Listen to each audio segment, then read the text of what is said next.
जय हिंद दोस्तों, उम्मीद करता हूँ अच्छे होंगे। जी दोस्तों, आज की इस वीडियो हम बात करेंगे जॉइन इंडियन कोस्ट गार्ड में जो नई वैकेंसी है उसके बारे में। जहाँ दोस्तों जॉइन इंडियन कोस्ट गार्ड में जो नई वैकेंसी आई है, NavIC general duty, NavIC domestic branch और यांत्रिक में जो नई वैकेंसी है उसके बारे में डिटेल में बात करने वाले हैं।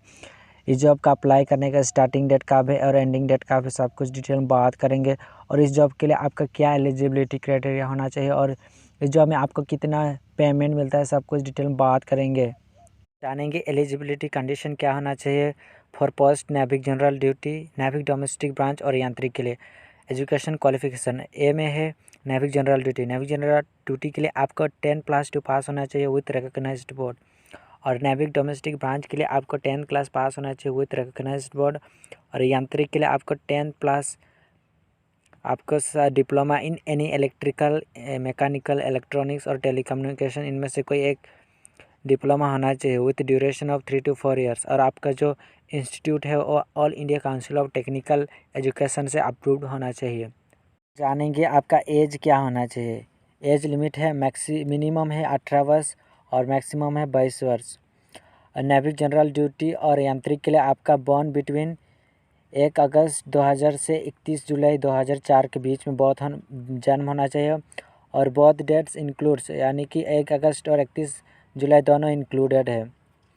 नेविक डोमेस्टिक ब्रांच के लिए आपका बॉर्न 1 अक्टूबर 2000 से 30 सितंबर 2004 के बीच में जन्म होना चाहिए और बोथ डेट्स इंक्लूडेड यानी कि 1 अक्टूबर और 30 सितंबर दोनों इंक्लूडेड है। आपका एज रिलैक्सेशन है 5 वर्ष फॉर SC ST और 3 वर्ष फॉर। अब जानते हैं वैकेंसी के बारे में। जी हाँ दोस्तों, नेविक जनरल ड्यूटी में आपका जनरल के लिए 112 पोस्ट है और EWS के लिए 28, OBC के लिए 72 और ST के लिए 11 और SC के लिए 37।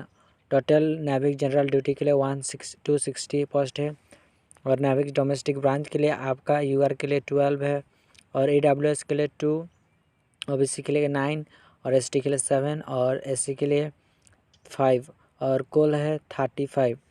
और यांत्रिक मैकेनिकल के लिए आपका UR के लिए 4 और EWS के लिए 1, OBC के लिए 2 और ST के लिए 6 और SC के लिए कुछ पोस्ट नहीं है। और कुल पद है 13 फॉर यांत्रिक मैकेनिकल। और यांत्रिक इलेक्ट्रिकल के लिए आपका UR के लिए 6 है और EWS के लिए कुछ पोस्ट नहीं है। OBC के लिए 2, ST के लिए कुछ पद नहीं है और SC के लिए 1 और कुल टोटल है 9। और यांत्रिक इलेक्ट्रॉनिक्स के लिए UR के लिए 3 और EWS के लिए कुछ नहीं है। OBC के लिए 1, ST के लिए 0 और SC के लिए 1 कुल है। स्टेज 1 में आपका रिटन एग्जामिनेशन होता है। The candidate has to take following test depending on the first applied. आपका फर्स्ट अप्लाइड का यहाँ पे नाम है और रिटन टेस्ट और पासिंग मार्क और remark. For Navik domestic branch आपका सेक्शन 1 का एग्ज़ाम देना पड़ेगा। और आपका अगर आप UR, EWS और OBC कैटेगरी में आते हैं तो आपका 30 मार्क लाना होगा पासिंग मार्क के लिए और 27 आपका SC और ST वालों को। For NavIC general duty section 1 और 2 दोनों का एग्ज़ाम देना पड़ेगा। और UR, EWS और OBC वालों को सेक्शन 1 में 30 और सेक्शन 2 में 20 और कुल 50 मार्क लाना होगा। और ST SC वालों को 27 और 17 कुल मिला के 44 लाना होगा पासिंग मार्क के लिए। और आपका पासिंग इन सेक्शन 1 और 2 सेपरेटली इन कंपलसरी आपका सेक्शन 1 और 2 में दोनों में पास होना चाहिए। और यांत्रिक इलेक्ट्रिकल के लिए आपका सेक्शन 1 और सेक्शन 3 दोनों एग्ज़ाम देना पड़ेगा। और सेक्शन 1 में आपका 30 UR और EWS और OBC वालों को और सेक्शन 3 में आपका 20 होना चाहिए और कुल 50 मार्क पासिंग है। और passing in section 1 and 3 is compulsory. आपको दोनों सेक्शन 1 और 2 में दोनों में पास होना चाहिए। और यांत्रिक इलेक्ट्रॉनिक्स के लिए आपको सेक्शन 1 और सेक्शन 4 दोनों में पास होना चाहिए और 30 मार्क और 20 मार्क। सेक्शन 1 में 30 और सेक्शन 4 में आपका 20 आना चाहिए। टोटल 50 UR और EWS और OBC वालों को पास होने के लिए। और ST और SC वालों को सेक्शन 1 में 27 और सेक्शन 4 में 17 होना चाहिए और कुल 44। पासिंग सेक्शन 1 और 4 सेपरेटली, आपको 1 और 4 में दोनों में सेपरेटली पास होना चाहिए। और यांत्रिक मैकेनिक के लिए सेक्शन 1 और 5 दोनों एग्ज़ाम देना पड़ेगा। और सेक्शन 1 में आपका 30 मार्क पासिंग है और सेक्शन 5 में आपका 20 मार्क, कुल मिलाकर 50 यूआर और ईडब्ल्यूएस और ओबीसी वालों के लिए। और 27 और 17 40 टोटल 44 एससी और एसटी वालों का पासिंग सेक्शन 1 और 5 दोनों में पास होना चाहिए। अभी जानेंगे आपका detail of various section of written exam are follows. आपका जो सेक्शन 1, 2, 3, 4, 5 है उसके बारे में डिटेल में जानेंगे। Examination section 1 detail for examination, maximum mark 60, time for exam 45 minutes और नंबर ऑफ क्वेश्चन 60। और आज आपका सब्जेक्ट होगा मैथ, साइंस, इंग्लिश, रीजनिंग और जीके जीएस। आपका मैथ में 20 मार्क और साइंस में 10 मार्क और इंग्लिश में 15 और रीजनिंग में 10 और जीके जीएस में आपका 5 मार्क आएगा। और पासिंग मार्क आपका यूआर, ईडब्ल्यूएस और ओबीसी वालों का 30 और एससी और एसटी वालों का 27। और आपका सिलेबस 10th का लेवल का होगा। और सेक्शन 2 मैक्सिमम मार्क 50, टाइम आपका 30 मिनट्स और नंबर ऑफ क्वेश्चन 50। और आपका जो सब्जेक्ट होगा वो मैथ और फिजिक्स 25 दोनों में से आएगा। और आपका पासिंग मार्क होगा 20 फॉर ईडब्ल्यूएस ओबीसी वालों को और फिर 17 फॉर एससी और एसटी कैटेगरी। और आपका सिलेबस होगा 12th का मैथ और फिजिक्स के सिलेबस के अकॉर्डिंग। और सेक्शन 3 में आपका मैक्सिमम मार्क होगा 50 और टाइम होगा 30 मिनट्स और टोटल नंबर ऑफ क्वेश्चन 50। और इलेक्ट्रिकल इंजीनियरिंग, आपका सब्जेक्ट इलेक्ट्रिकल इंजीनियरिंग से आएगा। और आपका ओबीसी, यूआर और ईडब्ल्यूएस वालों को 20 मार्क का पासिंग होगा और एससी एसटी वालों को 17। और आपका जो सिलेबस होगा diploma level electrical engineering syllabus के अकॉर्डिंग होगा। और सेक्शन 4 में आपका मैक्सिमम मार्क होगा 50 और आपका टाइम होगा 30 मिनट्स और टोटल क्वेश्चन होगा 50। और आपका जो सब्जेक्ट होगा इलेक्ट्रॉनिक्स इंजीनियरिंग से आएगा 50 क्वेश्चन। और यूआर, ईडब्ल्यूएस ओबीसी वालों को 20 और 17 फॉर एससी एसटी। और आपका जो सिलेबस होगा और diploma level electronics and engineering के सिलेबस के अकॉर्डिंग होगा। और सेक्शन 5 में आपका मैक्सिमम मार्क 50 और टाइम होगा 30 मिनट्स और टोटल क्वेश्चन 50। मैकेनिकल इंजीनियरिंग से आएगा यूआर और ईडब्ल्यूएस ओबीसी वालों का 20 मार्क पासिंग मार्क और 17 फॉर एससी एसटी। और आपका जो सिलेबस होगा डिप्लोमा लेवल मैकेनिकल इंजीनियरिंग के सिलेबस। आपका रिजल्ट डिक्लेरेशन आपका सीबीटी एग्ज़ाम के 30 दिन के बाद आपका रिजल्ट देखने को मिल जाता है। जानेंगे जो टेंटेटिव शेड्यूल्ड फॉर एग्जामिनेशन क्या है। फॉर नेविक जनरल ड्यूटी के लिए आपका स्टेज 1 का एग्ज़ाम मिड टू एंड मार्च 2022 को हो सकता है और स्टेज 2 का मिड टू एंड मई 2022 और स्टेज 3 और स्टेज 4 का ईयरली अगस्त 2022।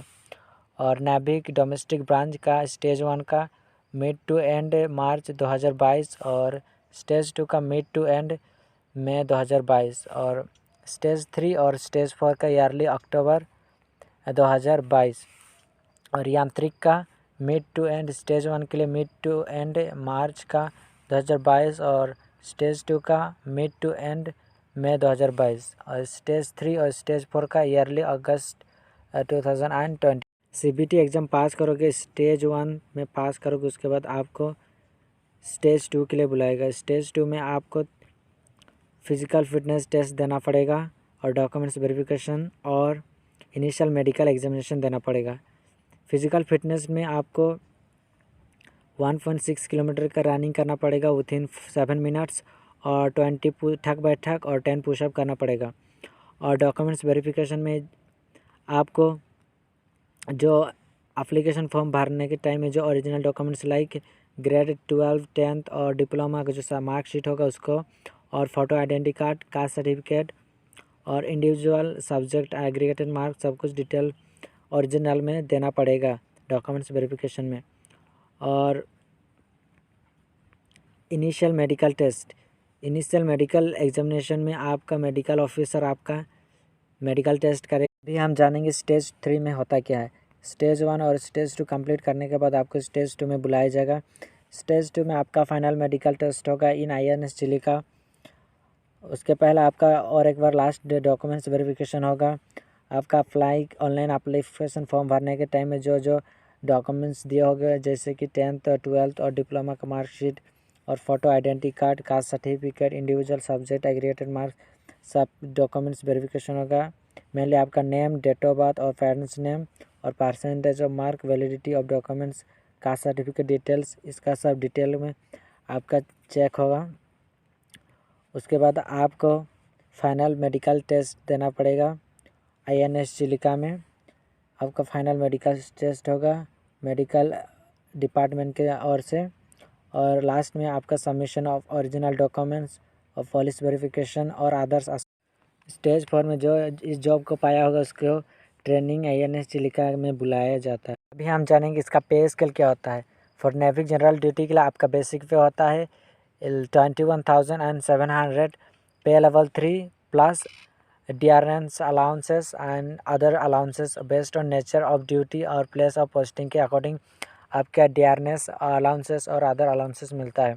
और नेविक डोमेस्टिक ब्रांच के लिए आपका बेसिक पे स्केल होता है 21,700 पे स्केल लेवल होता है 3 और प्लस उसके बाद dearness allowances and other allowances based on off nature of duty and place of posting. और यांत्रिक का बेसिक पे होता है 29,200, पे लेवल होता है 5 और उसके साथ आपका 6,200 plus dearness allowances and other allowances based on nature of duty और प्लेस ऑफ पोस्टिंग के अकॉर्डिंग मिलता है। और आपका प्रमोशन होता है prospects exist up to the rank of प्रधान अधिकारी, प्रधान सहायक engineering with pay scale of 47 and 600 पे स्केल लेवल 8 प्लस यांत्रिक pay 6,200 with dearness allowances promotion for office carded in subject के साथ ही अदर बेनिफिट्स जैसे free ration and clothing as per the existing rules, free medical treatment for self and for family including. और आपका department accommodation for self और family on nominal licence fee और HRA as approved by government. और आपका 45 days का earned leaves and 8 days for casual leaves every year with the leave traveling concession for self or family dependent parents as per the government rules। और contributory pension scheme और gratuity on retirement और canteen and various loan facility, सब कुछ आपको other benefits मिलता है। और आपका इंश्योरेंस भी कवर होता है। Insurance cover of RS 50 lakh for enrol personal. मैं इसका ऑफिशियल नोटिफिकेशन को आपको डिस्क्रिप्शन में, वीडियो का डिस्क्रिप्शन में दे दूंगा, उसको देख के पढ़ लेना चाहिए।